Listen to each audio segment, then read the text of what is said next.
weeks. The holidays definitely got the best of me, and as weird as the holidays unfortunately were this year, I did still thoroughly enjoy my time off away from school, work, and social media for a little bit, and I hope you did as well. So since the semester just recently ended, I thought it would be nice to sit down and do a little reflection or recap of my first semester in grad school for everyone. Figured I could just chat with you guys about my experience, drink some coffee that I definitely don't need, and yeah, just talk about life in grad school for a little bit since the semester is over. Finally, thank God. So I'm going to break this video down into 4 sections, so feel free to skip around wherever you need to. I'll put timestamps down in the description. The first section will just be a very brief overview of my program that I'm in and career goals. The second part will just be some tips I have for succeeding in grad school. The third section will be some cons or negative experiences I had this semester, and then I will conclude on a little bit of a happier note, and in the fourth part I'll talk about some pros and positive aspects from the semester. So for those who don't already know, I'm studying health promotion. I just started my master's degree. Health promotion is pretty much just enabling people to take control over their own health and as a result improving their well-being, which I know is a very general term, and I've talked more in depth about that in other videos. There's a lot of things that you can do with health promotion. For instance, I'm interested in doing student wellness, working on a college campus doing student wellness coordination and health coaching, because I also have a concentration in health coaching, which I will get certified for through my program that I'm in. But yeah, just really briefly, a lot of other people in health promotion might go more into research and designing interventions. Some people go to work for food banks, some people work in employee wellness and corporate settings. Some people might be more of health consultants or health educators and work more in community by teaching classes and, implementing interventions that are created by other people in health promotion. And there's just so much you can do in the field, especially because there's so many different facets of health. It's not just, the physical and mental, there's emotional, social, environmental, all those different types of things. So yeah, that is my program. That is my goals. I hope to work in student wellness and be a health coach either within that realm of things or, just maybe private health coaching on my own someday. My program was completely virtual this fall, and I think it's gonna be mostly virtual in the spring too. And I was also lucky enough to be employed through my program and the university. So this past semester, in addition to taking my 3 classes, I was also working with a professor doing a little bit of research. So that was just kind of a very brief overview of my program and goals and job experience, I guess, in this part of the video. If you guys want to know more about that, I will link a couple other videos down below where I go into more detail talking about that. And also feel free to reach out if you have any questions, because I'd be more than happy to answer any that you have. So moving on to some tips that I have for everyone regarding grad school. And I don't know if I said this before, but I just want to say again that this video is pretty much intended for people who are interested in applying to grad school or are already in grad school, just in general, not specific to my program. There might be a couple of things that apply a little bit more to health promotion or the health field, but this video is going to be pretty general to just grad school. So keep that in mind if you're not in health promotion or not interested in what I'm interested in. Doesn't mean this video may not still help you out. So the first tip that I have is that you should know your prereqs and your course requirements before applying to the program. I know this is probably pretty obvious, but it is such an important part. And if you have any questions about the program at all, or your undergrad degree and how that transfers into the master's program, make sure you ask questions and ask them early on. Ask them before you apply. If you can, contact the program director, contact maybe a professor who you know, friends, whatever you can do. Just make sure you understand what is expected of you in the program that you're wanting to get into. Even if the website seems super clear of this is what you need, this is what you're gonna do, this is what you're gonna have to do, I still highly recommend scheduling a meeting with the program director if possible, just because they may have some additional information for you. The website may not be up to date, and on top of that, they can just get to know you as a person, which might make you look really good for applying to the program. And if you've already been accepted to grad school, don't worry, it's never too late to ask questions. I would just recommend talking to someone as early as you can. But I say this because of a unfortunate, shitty situation that happened to me this semester that I would not really hope happens to anyone else. So I will get more into that later. Tip number 2 that I have is to connect to your classmates. And I say that whether you're in a virtual setting or on campus or a mix of both. It's just really good for your mental health, and especially in a virtual setting during the pandemic. Wow. Again, seems like a no-brainer.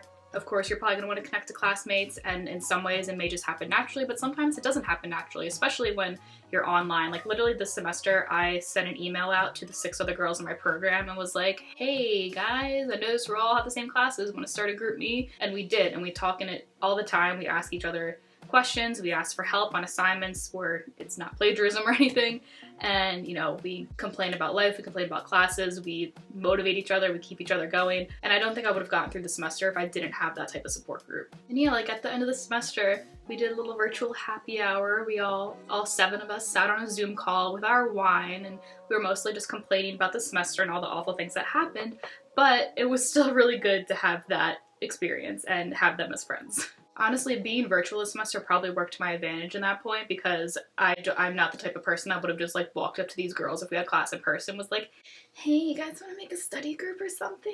Yeah, no, that's not me. I'm more behind the scenes, hide behind my phone, hide behind my computer, and then I'll talk to you. All right, and tip number 3 is a really good one. So it is to make your research projects and your papers and your assignments relevant to your goals for each of your classes. And let me explain what that means, because it probably didn't make any sense. So a lot of grad school, at least for me, and I know is probably true for most programs, unless you're like super science heavy, like I'm working in a lab all the time type of program, but a lot of grad programs are strictly just like research papers and assignments. There's no like busy work, there's not a lot of little homework assignments, there's not as many tests. It's all papers, it's all research. And fortunately or unfortunately, depending on how you look at it, a lot of classes are probably going to have semester-long assignments where you start a project at the beginning of the semester and you work on it all the way up until the end, and it's worth a big chunk of your grade, and it's a really big deal, and it's super fucking stressful. But whatever the assignment is, if you are able to make it relevant to your goals, and even if you don't have really specific goals, like at the beginning of the semester, I didn't really have any goals. That sounds really sad. I have goals, I promise, but they weren't very specific. I didn't know what I wanted to do. But at least research or write about things that you're interested in, because it's going to help you later on. So doing this will obviously help you gain knowledge and insight about a topic or field that's of interest to you, but also if you do this for every single class, it can really help with the research process, because a lot of your assignments and your topics are going to overlap. So like for example, after a couple of weeks of being in my program, I kind of got an interest in the student wellness field and working on college campuses, and I didn't really know exactly what I wanted to do yet, but it seemed interesting to me, and I had an assignment coming up, so I picked that topic for an assignment. And at the time I didn't know this, but that assignment ended up being semester long. Like all the following assignments after that had to do with the topic and the population and the career field that we chose in the like first couple weeks of class.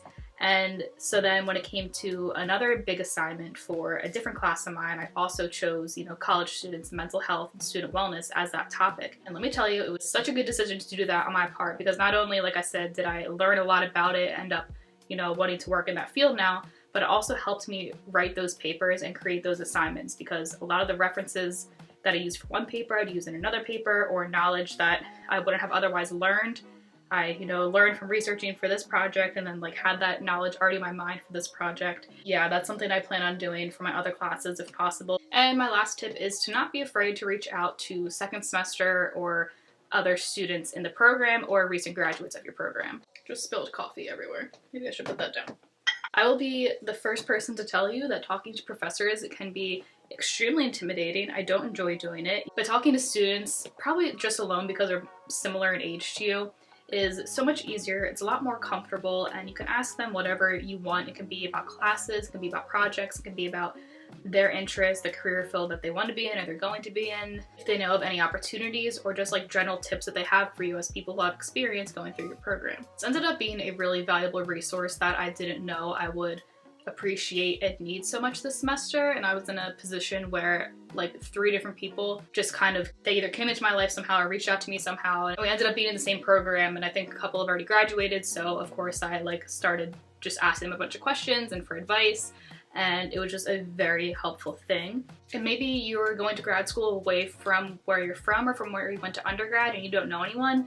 Don't be afraid. Well, you might still be afraid, but reach out to a professor that you're a little more comfortable with, and honestly just ask them if they have emails of prior students that they would recommend you talk to about topics like that. And I guarantee you most professors are probably going to say yes, they'd be happy to have other students help you get farther along in your degree and answer the questions because they know that you're uncomfortable talking to them. And they're also probably going to recommend students to you that did really well in their classes and ended up going off to do really good things. They're not going to recommend like the crappy bad grade student to you, which in grad school I don't think there's many of those types of people, but they're going to recommend students that they really enjoyed having in their classroom and which is just an extra added benefit to whatever information you need to gain from them. So the next two sections might be a little heavier on just like personal experience and my stories, but a lot of them you can probably still generate some sort of lesson out of. So definitely keep watching if you want all the grad school content. So as I alluded to earlier, I unfortunately got absolutely fucked by the whole prereq thing. Yeah, it just wasn't a happy time. That was not a good day. I'm probably making it sound way more dramatic than it was, but like I thought I was good to go. When I applied, I checked the prereqs, they all looked good. I got accepted without any hesitation. No one was like, hey, you need to take these classes. And I had all of my course requirements written down. I had it planned out for what classes I needed to take each semester for the next 2 years in order to graduate. And then about halfway through the semester, our program director suddenly realized it wasn't even like she reached out to us with a kind email. It was just like suddenly in the midst of conversation, she was like, oh wait, if you didn't get a behavioral health degree from undergrad, then there's this extra class that you need to take. And me and the other nutrition students who didn't have behavioral health degrees from undergrad were just like, what? Yeah, basically they completely forgot to tell us that there was a undergrad class that needs to be taken that was a part of a different program than the nutrition program that me and two other students were in. So not only did they forget to tell us that there was a class that we needed to take for this program, it's like one of the hardest undergrad classes in this program that there is. The other people in our program who had to take this class in undergrad told us it was absolutely terrible and took up all of their time. Second, now at some point we have to overload our schedule with 4 classes instead of the recommended 3 classes per semester or less. We now at some point have to take 4 during one of the semesters if you want to graduate on time. And like your girl barely got by taking 3 classes and working part-time. You need to tell me that at some point in the next year and a half, I have to take 4 classes, one of which is an extremely hard undergrad class on top of my already extremely hard grad classes and work part-time and survive? Okay. Yeah, and there's a lot more to that story, but I've complained about it so much and it's in the past. There's nothing I can do to change it, so it's not worth going on about here. But yeah, that's why I said to reach out to someone and double check that you are good to go for your program. And if you aren't, hopefully you can sort it out early enough so you're not overloading your schedule like I'll be doing soon.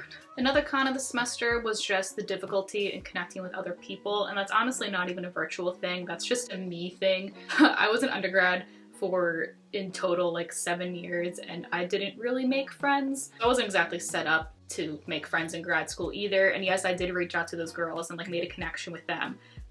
And the obvious, probably biggest bad thing about the semester is that school and work took up literally 110% of my time. I've never worked so hard and for so long on a weekly basis in my life, and especially at a desk.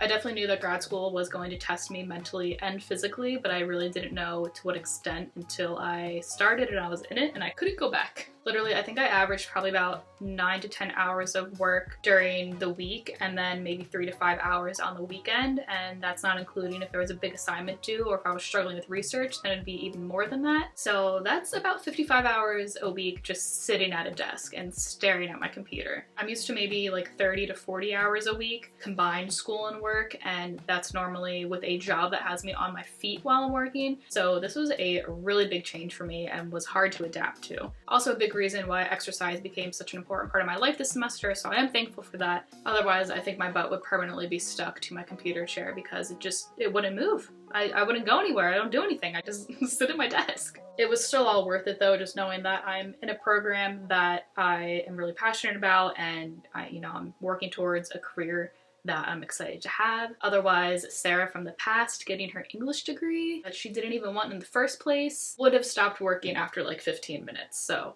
there's definitely improvement in my life in that area. Okay, so those were my 3 cons. Now I'm going to talk about my 3 pros of the semester. So the first one is that with all that being said about loneliness and sitting at my desk all the time is that I did really enjoy virtual learning, and I feel like I've said this 1,000 times now on this channel, and I'm going to keep saying that even though I know I'm the minority in that opinion, and I'm very privileged to be able to comfortably work and do school from home and also enjoy it. So I know that that is a very special position to be in, but that's just my experience. I'm just a really introverted homebody, so I like being able to create my own schedule and be at home. It just worked out really well for me. But with that being said, I'll promote myself just for a minute because I did make a previous video about some tips that I have for working from home because I enjoy it so much. I thought I would share the reasons why I enjoy it or how I make myself enjoy it, if that makes sense. So I will link that up here and also down in the description. So kind of building on the last point is that I just really enjoy the flexibility of grad school that you absolutely cannot get in most traditional undergrad programs. So I was taking 3 classes this semester, as I've said, and they were each 1 night a week. And each of those classes were 3 hours long. And because they were at night, they didn't interrupt my dinner time. But overall, I really enjoyed that having classes at night gave me my entire days to do all the work that I needed to do. I'm sure other people can relate to this, especially if you're still in undergrad. Back in undergrad when, you know, I had classes 4 to 5 days a week and they were all spread out throughout the day and I had these 2 to 3 hour breaks between classes where, you know, I could be sitting down and studying.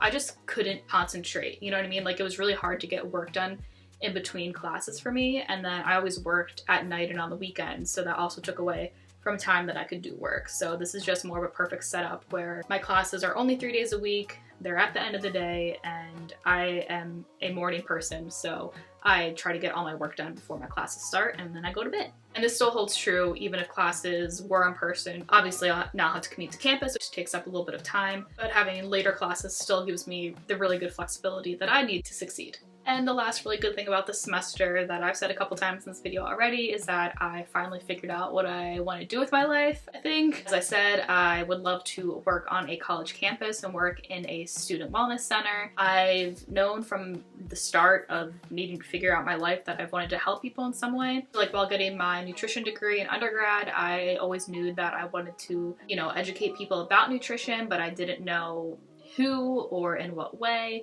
And then when applying to the health promotion program, I knew that I wanted to help people improve their overall health and wellness and get a better understanding of wellness and not just nutrition, but well-being in general. But again, I didn't know in what ways I wanted to do that and for who I wanted to do that for. And as I said, through kind of randomly focusing on the college student population, student wellness through my class projects, that's where I figured out that I have a really big interest in that area. And so just building on that, I guess, like, the reason why I want to work with this population is just that college is such a crucial period. And of course, it's also a time of immense struggle and confusion and heartbreak and a giant shit show. And I know a lot of the things that I just said are totally cliche, but it's also totally true. And I just always think back to my early 20s when I was in undergrad and just thinking about how much I would have benefited from knowing all the information I know now about health and wellness and how important it is to make sure, you know, all areas of your life and all the dimensions of health, how they apply to you, is like secure and sound,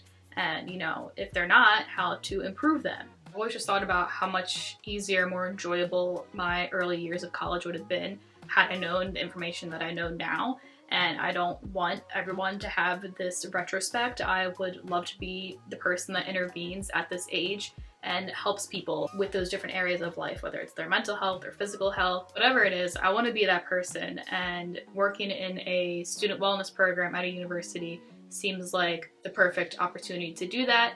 And whether health coaching is a part of that or health coaching is something else, we will find out. Health coaching is still something that I'm very much learning as I go. Again, like everything else, if you guys have any questions about health coaching, feel free to ask me down below. And yeah, I think that just about does it. I can't think of anything else. I've been talking for way too long. I really enjoy filming these school-related videos because in a lot of ways, I think it's not only me trying to help you guys, but it's me helping myself. You know, I process my thoughts, think about things I may have not thought about before. And yeah, it's just a good series that I'm glad I started. I guess you can call it a series. I don't know. I'm not a YouTuber. Who am I? So with that being said, this will be my last school-related video for at least a couple weeks, just because I'm in the middle of winter break, and the winter break at my school this year is 6 weeks because they took away our spring break and put it at the end of winter break for some reason. I won't be in school for a while. I am still working for my professor for the next 6 weeks and getting paid, thank God, because I spent a little too much at Christmas. So if you like this video, give it a thumbs up or whatever, subscribe, doesn't matter. Thank you so much for watching, and I will see you next week.